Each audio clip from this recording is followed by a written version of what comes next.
Raila Amolo Odinga is climbing the mountain steadily. And very few Kenyans had actually anticipated that Raila Odinga was going to be a factor in the Mount Kenya politics in 2022. But from all indications, Raila Odinga is going to be a major factor in the Mount Kenya politics. And the question which most Kenyans are currently asking is why Raila Odinga is outwitting the Deputy President Dr. William Samoei Ruto in the larger Mount Kenya politics. And for those who've been following the politics in this country, the Deputy President over the weekend stated clearly that is the way to the mountain, and that is the political supremo of the region, and anybody who wanted to go or to talk to the people of Mount Kenya region must pass through him. Why do you think he was making such a statement? He was making that statement because there is the emergence of Raila Amolo Odinga in the larger Mount Kenya politics. So in this video today, I want us to look at why Raila Odinga is actually outmaneuvering, outwitting, and outsmarting the Deputy President in the larger Mount Kenya region. But before we do that, for those who are watching this channel for the first time, I want you to take a second or two and click the subscribe button so that next time we produce a video like this, YouTube will automatically notify you. And to the subscribers, I want to continue to thank you guys from bottom of my heart for your continued support, because without that support, this channel cannot be where it is today. And the small things, the little things you do, like giving the video thumbs up, dropping your comment, and sharing the video is the best way you can support this channel. Like, I want to put this request to you today. Please give this particular video thumbs up, and for those who can share it, please share it in your WhatsApp, Facebook, and any other channel. Now let us get back to business. 2017 general election was bitterly contested. But after that election, President Uhuru Kenyatta and Raila Odinga surprised the country by having the handshake. That handshake changed the politics of this country completely. But one man refused to acknowledge or to accept that handshake, William Samoei Ruto. And in my view, the Deputy President was right, because the motive of that handshake, the long-term motive, was to block him from succeeding President Uhuru Kenyatta. And he saw that from afar. So the Deputy President decided to do one thing, to consolidate Jubilee strongholds. Jubilee strongholds were actually two: Rift Valley and Central Kenya. And of course, William Ruto comes from Rift Valley, so Rift Valley was safe. So the only thing he focused on was to consolidate the larger Mount Kenya region. Up to now, you can't count the number of times the Deputy President has been to the larger Mount Kenya region just to consolidate the region. But Raila Odinga started venturing into the larger Mount Kenya region, and the impact is already being felt. Yesterday, he was in Nyahururu, a place called Maina Village. And before he arrived, there was this group of young men who were captured moving to Nyahururu town just to have a glimpse of Raila Amolo Odinga. Watch the group.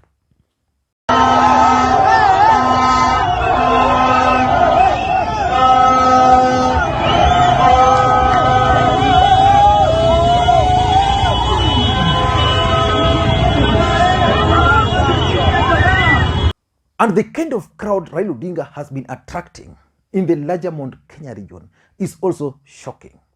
So the question is, why is Raila Odinga outwitting the Deputy President in the larger Mount Kenya region? In my view, Raila Odinga is outwitting the DP because of the following reasons. Number one, the underdog factor. Raila Odinga started going into the larger Mount Kenya region as an underdog, someone who had no chance at all. The only hope he had was that President Uhuru Kenyatta was going to support him, and therefore the few who are going to remain with President Uhuru Kenyatta were going to support him. So he started as an underdog. And that has helped him because it means that before he went to the larger Mount Kenya region, he had to figure out, what was I going to tell these people? How are they going to receive me? Which group of people was he going to meet?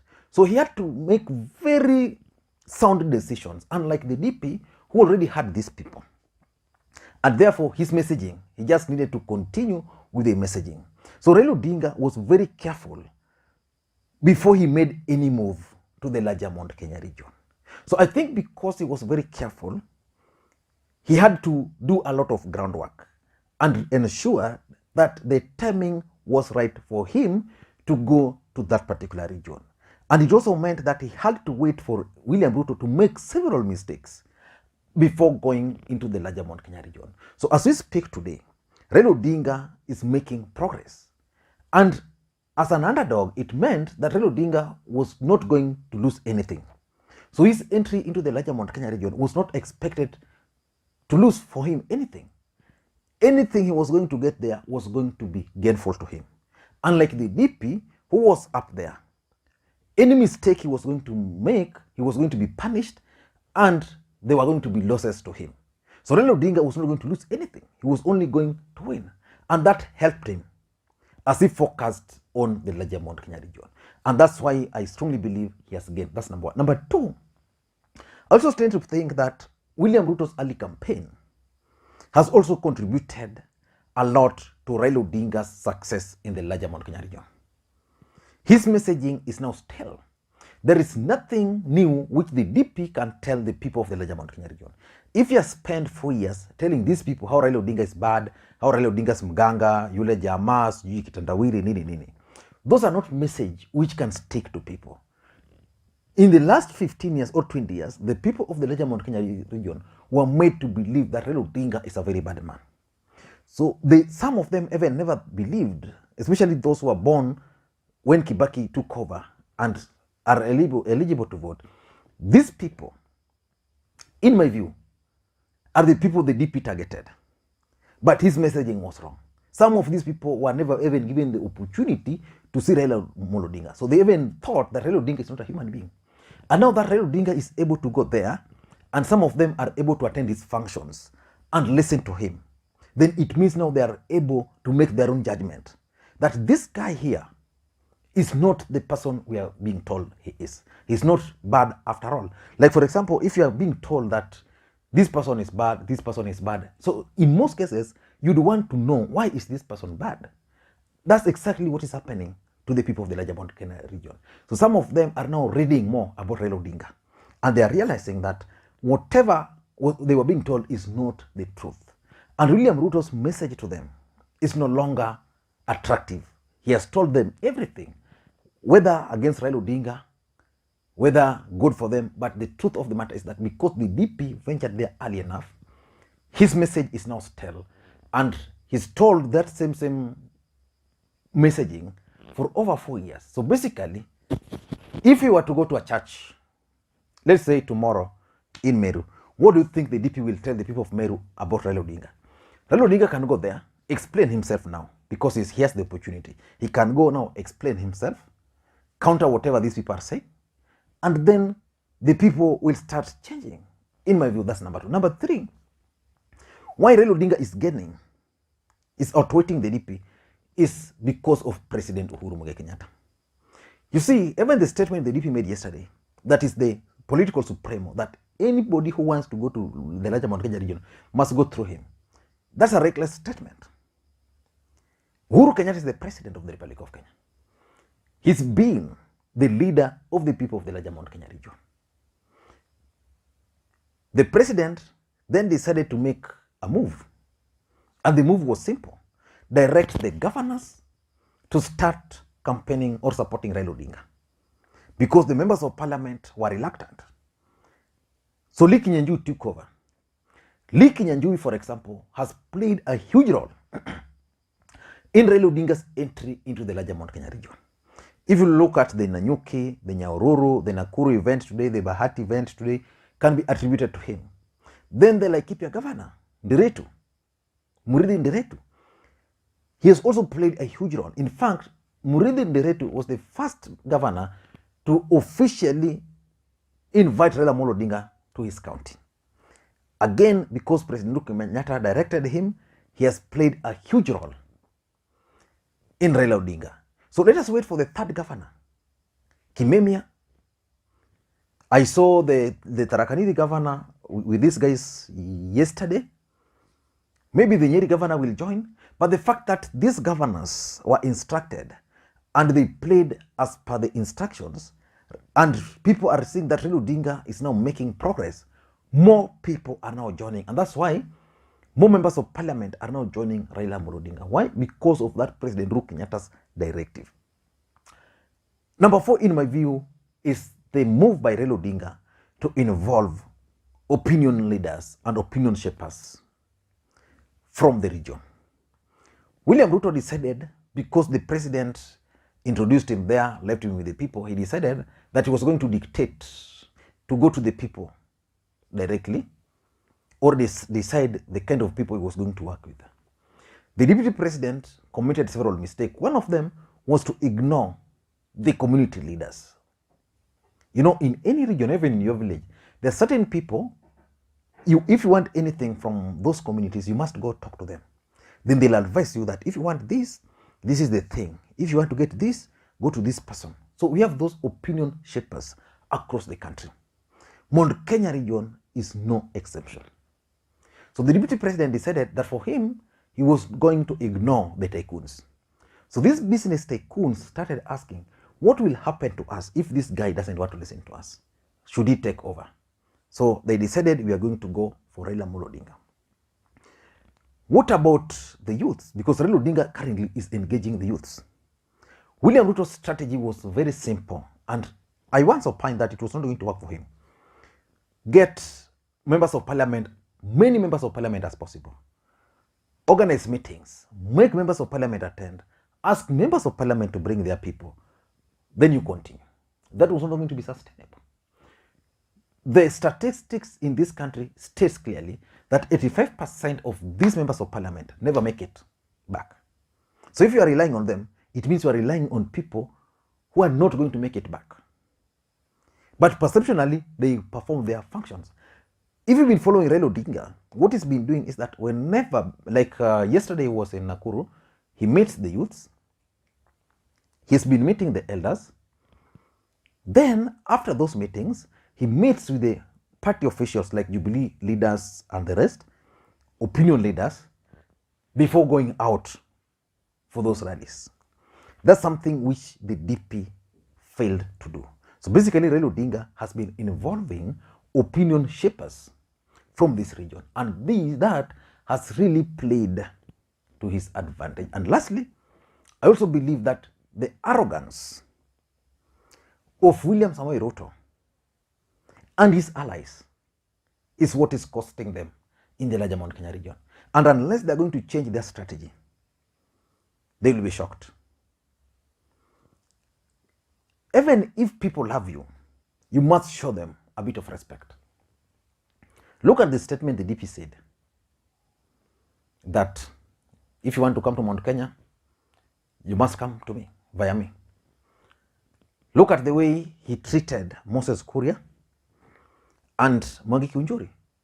Mwangi Kiunjuri and Moses Kuria are veterans in politics. So these two gentlemen just decided that what we are going to do is simple.